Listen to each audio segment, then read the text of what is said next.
draw your attention to is among Republicans, the share with a great deal or a fair amount of confidence in scientists to act in the best interest of the public is up 5 points in the last year. That's a statistically significant uptick and the first increase we've seen among Republicans since the pandemic. And if we were to step back for a minute and think, and looking at this data and think, what is part of the equation for scientists returning to the level of confidence with the public they had prior to the pandemic? Well, improving or regaining trust with Republicans is a big part of that equation because of how steeply and sharply trust had fallen among that group during the pandemic. And that's hopefully evident on the visual on your screen in front of you. We often get asked how scientists compare with other prominent groups and institutions in society, and the answer is a pretty positive one. They have very strong relative standing. Half of our sample gets asked about medical scientists. The other half of the sample gets asked about scientists. This is the same question of confidence or trust. You can see those two groups are viewed very similarly, and they're viewed more positively than many other prominent groups, including business leaders, religious leaders, journalists, and even a bit more positive than groups like police officers and public school principals, who enjoy pretty positive ratings themselves. We were looking at some of the Q&A submitted before this event, some questions about how views of scientists in this country compare around the world. It's hard to generalize too broadly, but based on a 2019 study we did, we saw more similarities than differences. And what I mean by that, and in the 19 or 20 publics we surveyed, majorities had at least some trust in scientists, and scientists were held in relatively high regard relative to other groups. There's a very interesting preprint article that I read recently that I think is very nuanced, but I think makes some of the similar points that there's more similarity here in large shares around the world generally having trust in scientists. Let's pivot here to the survey that explored some of the perceptions of research scientists' traits and characteristics. You could think of that of maybe their public image, right? Another way of saying that. We asked about 10 traits or characteristics, and it's a very simple question among US adults. Do you think each of the statements describes research scientists well, or don't you think that, right? And right at the top of the chart, there's some really positive assessments here. Almost 9 in 10 Americans view research scientists as intelligent. You also see pretty clear majorities ascribing other positive traits like focused on solving real world problems or honest. Worth noting, these are smaller majorities, not quite as widespread as that 89%, but still a pretty positive assessment here. One area where we see some weaker ratings is around this issue of communication, certainly a point of emphasis within the field and much good work being done around scientific communication. Nonetheless, for Americans, fewer than half view research scientists as good communicators, 45%. And that is down 9 points since 2019, a pre-pandemic measure we had on the same question. Another trait I draw your attention to is this feel superior to others. 47% of Americans view research scientists that way. And that's one to think about or reflect on. Is there room for research scientists or this public image to be seen as more connected with the everyday concerns or issues that people face in their own life? Here we have a selection of those same characteristics shown the views of Republicans and Democrats. Right off the bat, there's really a bipartisan sense that research scientists are viewed as intelligent. It's beyond the scope of this presentation, but it's worth pausing here for a minute to say in our work on views of science and scientists, there are some really interesting points of bipartisan agreement. And a few of those I can share briefly is a sense that it's important for the US to be a leader in scientific achievement. Large shares of Republicans and Democrats believe that. And while the size of the majorities differ somewhat, both Republicans and Democrats think that federal investments in basic scientific research, that basically they're worthwhile investments. So a bit of a sidebar, but to say there are some clear areas of bipartisan support for scientists and science, right?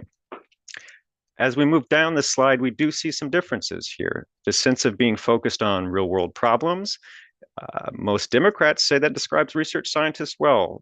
Republicans less so, pretty evenly split decision on that. Almost as many say they don't view research scientists this way. Communication is really a weak point for both Republicans and Democrats. There is a difference, as you see on the screen, but in a way, Democrats give such strong ratings of scientists across dimensions that 54% on good communication is a pretty tepid assessment in context. And then for Republicans, a majority say they don't view research scientists this way.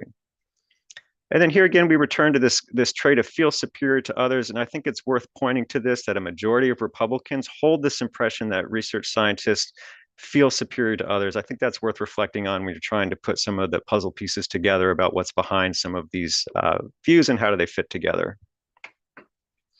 The last segment of my presentation is to touch on policy, the policy role for scientists. What role do Americans want scientists to play in shaping policy? This question is a fairly blunt one, but it's really effective at revealing a general orientation of a respondent. And it reads, in effect, do you think scientists should focus on establishing scientific facts and also take an active role in public policy debates on science issues? Or do you want scientists to focus on establishing sound scientific facts and really largely stay out of policy debates? And it's a question that divides the public roughly into two even camps. 51% want this more active policy engagement role, and 48% would prefer that scientists largely stay out of those debates. If we want to think a bit for a moment about the implications of the downtake in confidence or trust that we saw during the pandemic, this is one potential example. What you have at the bottom is a time series, and you can see that there was much more widespread public support for an active policy role for scientists before the pandemic in January of 19 and May 20, when about 60% took that view. And another point I want to make on this slide is it really is an area where Republicans and Democrats express competing or different visions, is the way to put it, different visions for the policy role of scientists. 2/3 of Democrats want scientists to play an active role engaging in policy debates. Almost as many Republicans, 64%, say the opposite and say they prefer for scientists to stay out of these policy debates. So an interesting difference of opinion on this question. The last slide I have for you here goes a little further on this policy engagement question, and it asks folks to assess, do you think scientists are usually better or worse than other people at making good policy decisions about scientific issues? One way to read this data is that fewer than half view scientists as usually better, right? And I think that's interesting to think about for a minute, that Americans aren't convinced that scientists typically make better science policy decisions than other people. Now, here again, you do see this party divide. Democrats are more confident, Republicans are more skeptical. But we ask this question as a way of trying to understand a little bit more deeply why folks might be split on this overall policy engagement role. So that's the end of my presentation. I really look forward to the conversation we're about to have, and you can find this report in more detail on our website. I will stop sharing my screen and hand it back to Eileen. Thanks so much, Alex. So interesting and so much to talk about. So now I'd like to invite our three panelists to turn on their cameras to start our discussion. Welcome back, Sudhit, Holden, and Kathleen. So let's start by talking about science communication and trust in scientists. I'll start with Sudhit for this one. We just heard how nationally trust in scientists is slightly up from a year ago, but hasn't returned to pre-pandemic levels. And we all know that during the pandemic, science communication was really put to a test. And we see in this data that communication is still not really considered a strong suit of scientists. So, Sudhit, from where you sit, what does it even mean to be an effective science communicator? And does that look different at the national versus local levels? Yeah, thanks for that. Well, first of all, let me just say that data is really interesting and fascinating to discuss. I'm glad we're doing it. The two things that stood out to me from that were the feel superior to others and the fact that half of respondents didn't think that scientists were good communicators. And those two things pain me. They pain me to my core because as you know, when you talk about what makes a good science communicator, the most important thing is, can you actually get across the science as it's understood by the scientist? And that requires knowing your audience and then also being able to engage with them. And if they think that you're feeling superior to them, then they're not going to engage. So the first thing is humility. Humility is an absolute requirement for science communication. If you can't be humble about the fact that science is done by humans, and we are subject to all the fallibility and all the extraordinary talents that all humans have, then you can't relate. The second is knowing knowing that you have to listen in order to share. You have to listen in order to be able to have a conversation with somebody. Those are the kinds of things that are required as traits. Now, when you talk about the difference between national communicators and local communicators, I think there's a really big difference. National communicators, you have to speak through this kind of a medium, either something with technology, something on television, and that requires a different set of skills than being at the local level where you can build relationships over time. Some of the most trusted scientists in America are probably our agriculture extension folks who work in local communities around in farming communities. Why? Because they are building relationships over time. So even if you are socially awkward, and sure, so I'm sure some of us are, that doesn't matter as much because you're building a relationship over time, and that's incredibly powerful. So I hope that we can turn around the feeling superior to others and good communicator part, because that's the basis of building trust. Thanks so much. Yeah, I love that humility and listening, irrespective of its local or national. And locally, it's the relationships over time. National, the medium really matters. And I think that's something that is a nice setup for my next question for Holden, which is about these traits and characteristics. Scientists being perceived as intelligent, but with a sense of superiority. You shared in your writing some pretty strong views about how it's scientists are the ones who need to also restore trust by earning it. And in your experience in academia with the science journals, what's this relationship between trust in science and the perception of research scientists as intellectual elites? Yeah, well, I think, first of all, there are some important lessons for us all here.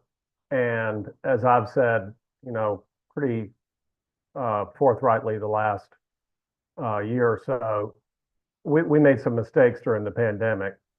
And I think that, or I did, and a lot of other scientists. And I think while that is something we need to change in the future, it's also understandable. We were scared, and it was a very emotional time. And it underlines the fact that we're human beings. And all of this really comes down to that in the end. Now, in terms of what you're saying, I've said we need respect within the world of science before we're going to be able to project humility to the world. And unfortunately, there are a lot of scientists who think that they can do everything, that they're good in the lab, that they can write papers, that they can get grants, and they can go on TV and explain science to people who don't think about science nearly as much as they do. And that's a shame because there's a whole world fostered by the AAAS and many others of people who are specialists in communicating. And if the scientists would be willing to respect those folks just as much as they respect people who produce research findings, then we could partner with them to put forward messages and in the right way for the public. So yes, scientists feel superior, and they also feel superior to each other and to many people in the scientific community.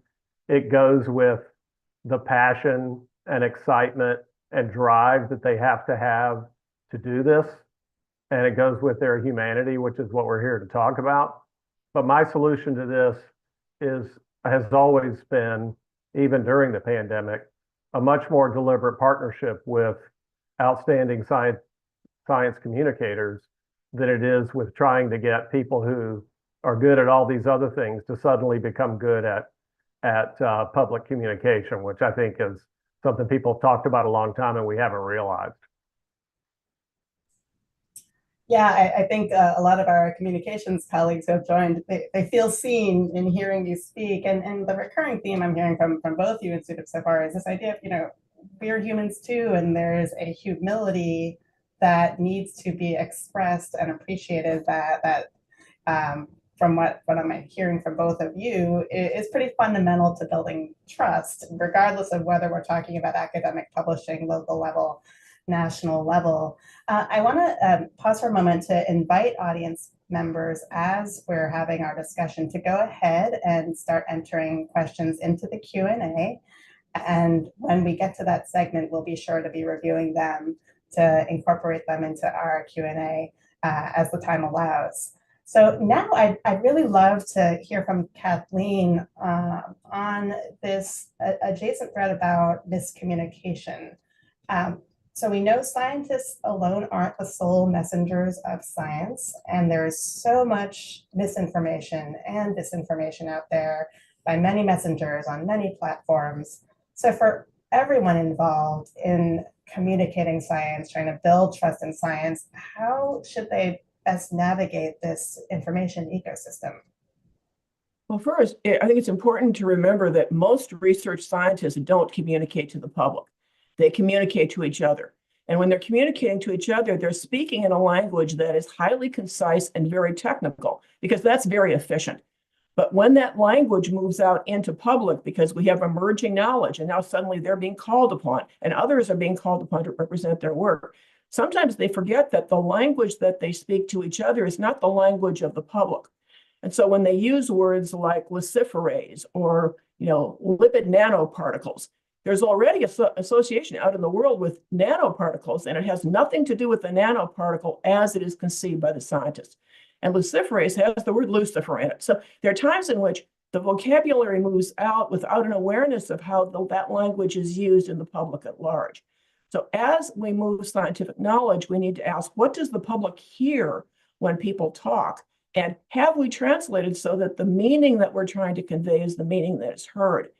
In a world in which we don't have a whole lot of technical knowledge in the public, but we have a lot of intelligence, it's also important that scientists ask, are we inadvertently increasing susceptibility to misunderstanding by the way we talk? So, for example, when someone says there are many thousands of deaths reported in the vaccine adverse event reporting system as a result of vaccination, and you hear as a result of, the scientists would say, no, wait, the vaccine adverse event reporting system doesn't get causal associations between the vaccine and the event. It's simply a great monitoring system to find any possible problem. And then scientists come back in from all the available other databases to find out whether what they're seeing as this signal is actually real and is worrisome to the population. But when they use the language vaccine adverse event reporting system, they've already implied in the language there's a causal connection that isn't there. Now, the scientists all know it's not there, but how would the public know that? And then when someone draws perhaps an innocent, misinformed inference that because it's there and reported, it must be causal, the language is in getting in the way of understanding that, no, this is just a monitoring system. And when we call it the vaccine adverse event reporting system singular, people think, oh, that must be it. It's the system. And they don't understand, no, it's an early warning part, a monitoring part of a much bigger system. And as a result, it isn't really the system. It's a piece of a system. I'm using that as an illustration because if you look at the number of times there's a misunderstanding, sometimes innocent misunderstanding, of what the data in that database mean, and we want transparency, we want data accessibility, so we want it there.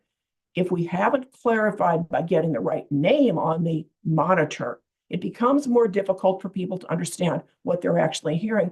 And when people have ill intent and are trying to misconstrue the data, it makes it easier for them to land that inference. So my message in this environment is hear from the perspective of what the public hears. And we need to be humble enough to recognize that that language is a very appropriate way to interpret what we say. It's our job to get that into a language that's understandable. It's not the public's job to figure out what it is we intended to say. What they're hearing is what we're saying. We just say it in a way that doesn't increase susceptibility to misconstrual and misconception. Yeah, there's that point about being humble and humility again. And I think you're exactly right. I was trained in health sciences, public health. So adverse event reporting means something very intuitive to people who spend their days and hours and lives talking to each other about it. But to your point, scientists aren't the best. In my experience as a public health researcher, at kind of thinking, wait a minute, not everyone is like me. This is not all a jury of my peers. So point well taken. This next question I have is actually for all of you. I'd like to give each of you a chance to respond. I'll start with Sudip on this. getting back to the general public and their day-to-day, which is not like that of research scientists. So the general public engages in science knowingly or unknowingly in so many different ways in everyday life. So not everyone is attending these webinars or reading science news, for example. So what are some of the ways by which the public engages with, is exposed to science, and how might those experiences or mechanisms either bolster or diminish trust? So Sudip, what are your thoughts on that, the everyday engagement? Yeah. It's interesting, the everyday engagement that people have where science is working and technology is working is so hidden from view from them that they don't even recognize it. I don't recognize it. When I get up in the morning and I check my phone, I'm not thinking about the hundreds of advances that are sitting inside there. And it just works. And so the places that should be building trust sometimes aren't even recognized as science and technology. And these things that work, almost all the time, 99.999% of the time. And then some of the areas where we have the most gray, the places where we've got to talk in terms of the weather forecasting, and where it's the thing where we say, gosh, why is it never right when I want it to be right? Even though it is, if you look at it, and the 3-day forecast is really very good now, much, much better than it was even 20 years ago. We see the failures much more easily. And we often talk about some public health. When public health is working, it's quiet. It's so quiet. It doesn't occur to us that it's working. So we have to work our way through that. I can't help but after Kathleen mentioned luciferase, I can't help but mention in another parallel timeline somewhere, one of the enzymes that was being used in this whole discussion about COVID would have been sonic hedgehog, which is a different enzyme. And I have to think, what isn't it random that one enzyme is being used and it has that name, and then there's another like Sonic Hedgehog, which is again named after a video game. And what would that world have been like? And this shouldn't be random. We should, as scientists, be thinking about how does it land. Yeah, I think, first of all, during the pandemic, people were consuming much more science news than at any other time, probably in history, because they were at home, they were watching TV, or they were looking at social media. And we had certain figures who were on for hours and hours and hours and hours. And of course, if you now go back to all of that video, you find that these fallible human beings weren't perfect for all those thousands of hours that they were on television, and weren't perfect in terms of what was shared on social media. And so I think that is playing a big role in the data that we're seeing here, and maybe we're seeing a little bit of recovery from that. But I think in general, the other huge thing that's happening is that people are getting their information in different ways or not at all. And we tend to think, because we have a great effort here called the Science Press Package that gets a lot of news coverage for our articles in very broad outlets. But a lot of people aren't reading newspapers anymore. I mean, that's why there's so much turmoil in their industry. And a lot of people are getting their news from social media, and now not even from Facebook anymore. They're getting it from TikTok. We just had an organic chemistry paper where the views were much larger than we ever see for organic chemistry. It was the top paper in our issue last week. We hardly ever see this. And when we dug into why, it turns out there was a viral TikTok video about that paper. And so I think we're all a little, to varying degrees across the scientific enterprise, very slow to understand the way in which our world has changed. So I would say the two biggest things are the humanity of the people who try to communicate and the fragmentation of the media environment. Let me add a piece of pre-COVID knowledge. So we content analyzed under a Rita Allen grant everything we could find on social media, on mainstream media. If it moved, we content analyzed it. And we asked, what is it that the public is getting as a receiving audience about science? This is pre-COVID. What it was getting was a discovery narrative. It was getting something exciting it was in news, so it was exciting enough to get into news. Something exciting, and in general, was wonderful. There was nothing bad attached to it. It perhaps was a cure, or it was something landing on a place so far away you couldn't even imagine anything getting there, and getting there with a precision that was astonishing.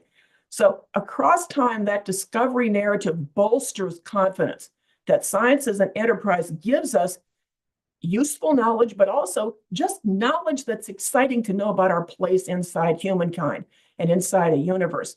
Now, if you set that as the backdrop, what that narrative doesn't usually tell you is, and there's still unanswered questions, and that what we know may actually be overturned across time because we might find something brand new. It's a fixed narrative. This wonderful person came up with a great idea. He wasn't building on a whole lot of people. We don't do our job saying you build on everybody else's research, but on the back end, that there's still a lot that's unknown. Now, come into the COVID period. Suddenly, the dominant narrative isn't all that exciting, wonderful knowledge and the new discovery. It's instead watching science try to grapple with finding solutions to a pandemic. And so the public is now suddenly seeing a different kind of narrative with all of the limitations a science in process. And it doesn't bring the understanding that science is iterative, it's provisional, it's regularly updating, it's a moment snapshot in time of what we can know in the moment. And lots of different people are trying to know lots of different things, and it's being vetted. And some's going to survive and some isn't. And some, it's a very early stage of knowledge. You can't get to causal inference yet. Some is a little later, across time it's building.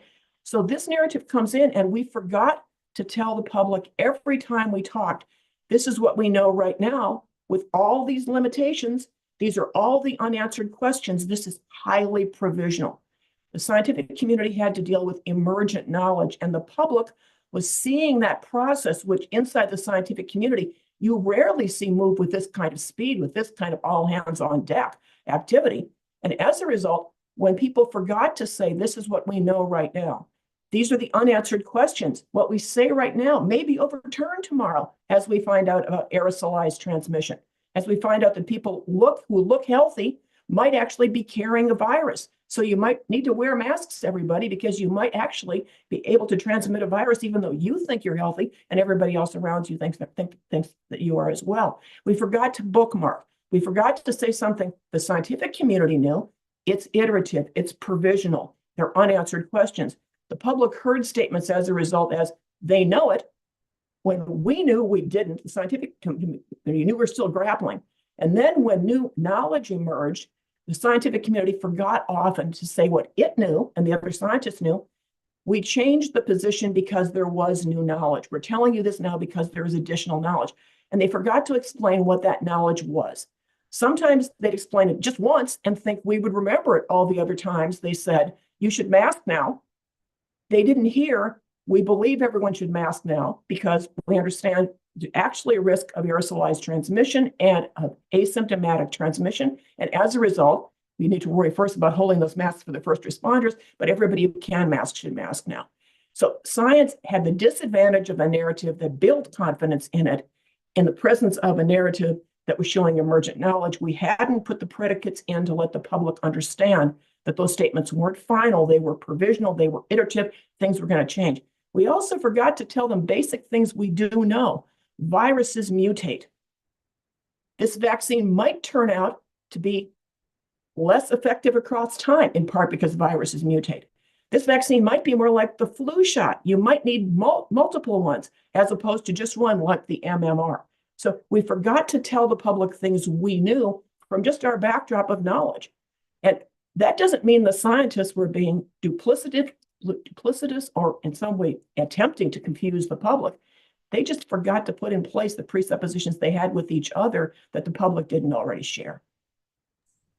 Yeah, the three of you collectively have kind of depicted this perfect storm of challenges. One is the inherent, provisional, iterative, self-correcting nature of science, and the fact that there are people who are communication specialists, to Holden's point, and the information ecosystem is much more complex. People aren't reading the news, and scientists are humans. So with that, I would really like to move on to the Q&A. I know that the audience has already had some questions trickling in, and I'd also like to invite Alec to come back on screen so we can move to Q&A. Please enter your questions in the Q&A, not the chat. And if you are going to ask more than one, please just separate them in the Q&A so they're easier to spot and address. And while the questions get posted, there are a few that came in as we were talking. Here's a clarifying question for Alec, and that is, how do you define Democrats and Republicans in the survey, and are there differences by education? Yeah, so what we do often at the center is we include independents who lean to a party with those who identify with the party. So you're looking at Democrats and independent leaners and Republicans and Republican leaners. The reason we do that is independents overwhelmingly lean to one of the two parties, and those who do often hold attitudes and behaviors very similar to partisans themselves. And then, Eileen, what was the second part of your question there? And how does it differ by education? Yeah, education is a factor here, but some may be surprised that it's a relatively modest factor, particularly within parties. So, for example, among Republicans, there are hardly any differences in education and overall confidence levels in scientists. Among Democrats, you see a bit more of a difference with highly educated Democrats, those with a college degree. They're more likely to hold the strongest feeling of trust, this great deal of trust, and that is a pretty significant, on the order of 15 points or so difference. But education matters, not quite so much as partisanship, at least in this current moment. I find that finding so interesting and to me quite counterintuitive across parties, education being a differentiator among Dems, but not as much among Republicans. The next question, why don't I pitch this to Holden? And it is, how much damage do ethical breaches in science, so I think cases of outright misconduct, have on the level of trust in science? Yes, well, I think we probably won't really learn the impact of that until it's been a little longer and the researchers can assess that. But I think that we absolutely are in a new era of updating and correcting the scientific record. That's a positive in the long run because Dr. Jameson has done research that shows that the main thing the public wants to see is that scientists change their views in light of new data, and that can even overcome perceptions about whether we're biased because of our political views or other aspects of our identity. And so the fact that there's a lot in the news now about research papers being corrected and retracted, that will be a good thing, I believe, in the long run. And we are certainly trying to be as aggressive about it as we possibly can. Now, whether there's a short-term impact of people reading in the national newspapers that there was a problem at Harvard Business School or at Dana-Farber or at Stanford or all these celebrated cases that have happened, I don't know. I mean, I think one of the lessons of this survey and the last couple of years is that a lot of people don't read national newspapers anymore. So whether those things are being circulated in the other communications channels, I don't really know. But I am confident that being much more forthright about correcting the scientific record, as we have been doing, and as people who analyze scientific papers have been helping us with, and as the authors are slowly learning is in their best interest in the long run as well, I think that's a very important errand for building trust in science in the long term. Thanks, Holden. I wanted to go to Sudip with a question that came in before the webinar, and relatedly, it's about the STEM workforce pipeline, and by that I mean young people. And what are some of the factors that could be increasing distrust in science among young people? And what are some effective measures to counter that? Yeah. Well, first of all, it really should be described as a series of pathways, not necessarily a pipeline. I think that's one of the reasons why it's difficult for young people to even think about science, right? If you have to be in 7th grade algebra 2, or you're never going to be an engineer, then we've made a huge mistake as a country. There should be alternative ways onto becoming a scientist, and then lots of different ways to use that science background. I think for young people, one key thing is to relate to to a scientist, and that is a hard thing to do if you've never met one, if you've never seen one in action, and what you're basing it on is what you've seen in TV and movies or on social media. And so one of the things that I really respect is when scientists are a part of their community. We have there are upwards of more than 1 million scientists in this country, scientists and engineers who are working at all around in many different industries and many different sectors. As we show up at elementary schools and at PTAs and that sort of thing, that matters. That shows the ability to be a part of our communities and to build trust, not just with adults, but also with children as well. I think the awe is a key thing as well. All children love to be inspired. And frankly, I like to be inspired too. And so when you see an image from the James Webb Space Telescope, you know what? The awe that's created, the idea that they can see an atmosphere on a planet outside our galaxy, it is incredible watching young people take that in, soak it up, and say, "I want to do that too." And there's just a tiny bit of trust that gets gained, but it's gained in spoonfuls. And so when it's lost through ethical breaches or retractions or miscommunications or misinformation, it's lost in buckets. And so we have to be building it constantly. Yeah, and I love the pathways, not pipeline analogy. Another one I've often used is jungle gym, not ladder.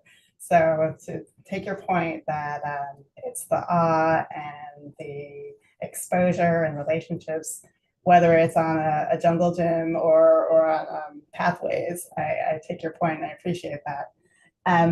I think that one of the questions that's come up, changing gears a little bit, is to what extent are views on scientists driven by a fundamental lack of understanding of how science works, i.e., public expectations based on misunderstanding of science are not met because science doesn't actually work that way, and public trust is degraded. So is science education part of the problem?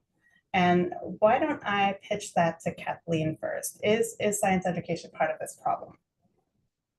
We haven't done as good a job as we ought to about helping everyone understand how science knows what it knows. There's been a focus across time in ensuring that people know what they need to know about the science, but understanding the structures of science that protect its integrity over time, the processes by which one moves from an understanding in a single instance to a larger population, to a controlled relationship, to get rid of confounding variables, to ultimately get randomized placebo-controlled trials, and as a result, a more reliable kind of knowledge, isn't as well known or as well taught. We did a really interesting little study that showed that when people were shown the structure by which the science is protected, and this is a second point, all the iterative steps that one goes through before a vaccine is certified, people were more likely to trust a new vaccine or report trusting a new vaccine. They didn't understand all those protective steps in place to overcome any biases humans might have introduced, because we're all humans in that process, or that a relationship to the pharmaceutical industry might have introduced. So understanding how we protect the knowledge is also a second part of scientific education, not just for schools, but for all of our communication. How we know what we know and what we do to protect that process is really important communication that hasn't been as well done as we ought to have done. Yeah, those are really great points.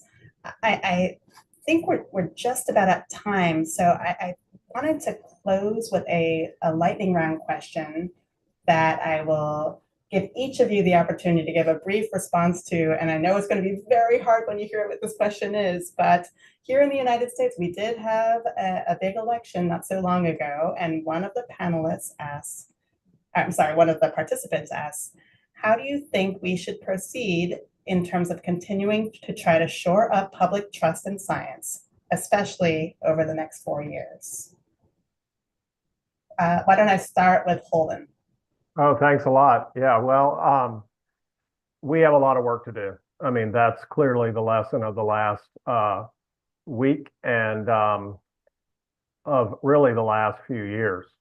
And I think that we've got to dedicate ourselves to the core functions that we need to carry out as a scientific enterprise. And from my perspective, that's putting outstanding scientific information in journals and in the scientific record.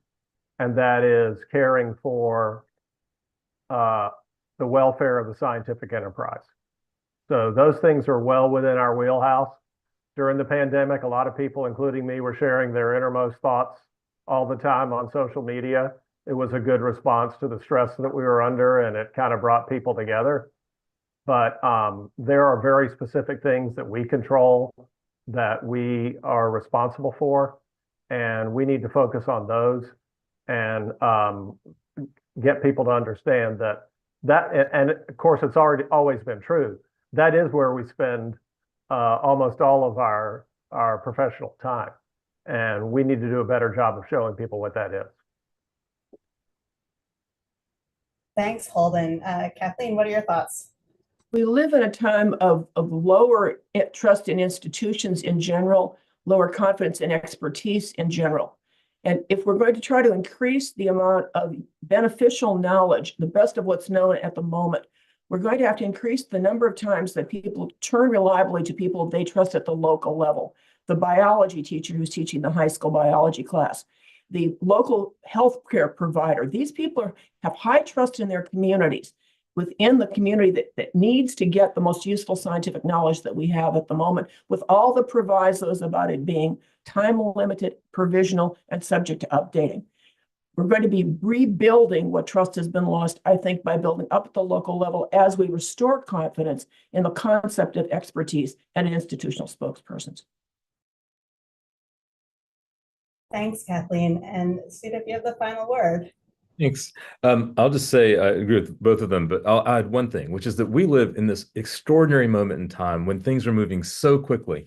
The gains from science and technology are coming so quickly that it's sometimes hard to keep up for all of us. And so regardless of who won last week's election, 2 weeks ago election, we have to do pretty much the same thing, which is we have to see if we can take that chaos of the world that we've created because we are moving so quickly, and how can we put structure around it, how can we put education to it, how can we put humility into our communication such that we can make sense of it. And that's what we're going to have to do no matter who's president, no matter who is running scientific agencies. It's going to be a complicated time because of our success.